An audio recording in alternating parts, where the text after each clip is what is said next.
Gagawin po natin yung camera namin, yung D380. Kasi po ang tunog niya kakatok-katok na lang, tok tok tok tok tok tok tok. May posibilidad po na mahina na po yung kuwan niya, power supply. Kaya ngayon po kumuha po ako ng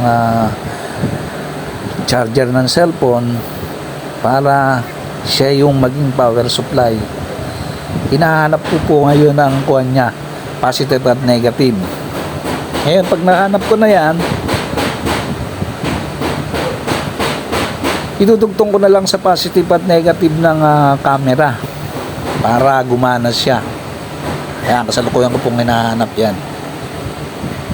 Yan ang negative at saka positive. Lalagyan po natin hindi na po yung electrical tape ang ilalagay natin. Yan na lang po ang ilalagay natin para hindi na po mapuwersa yung mga kurton.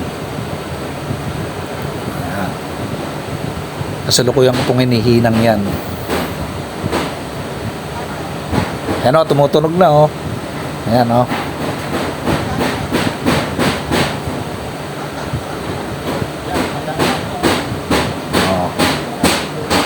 Ganyan lang po yung paggawa once na nasira yung kuha ninyo, hindi na gumagana. Assemble na po natin. At pagka-assemble po niyan, ilalabas na po natin para malaman natin kung gumagana dun sa labas. Yan. Tutornilyo na po natin yung gitna. Yung pinaka-umiikot po sa gitna, yan po.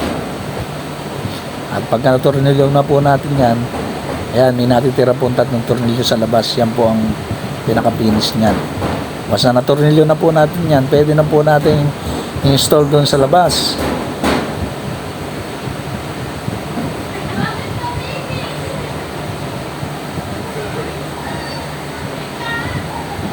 Yan, nabubuo na oh.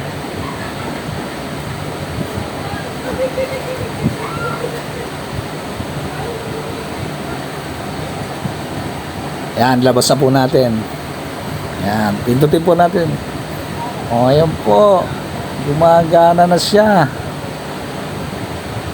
O, salamat mga Lord. Sana may natutunan kayo sa ginawa ko.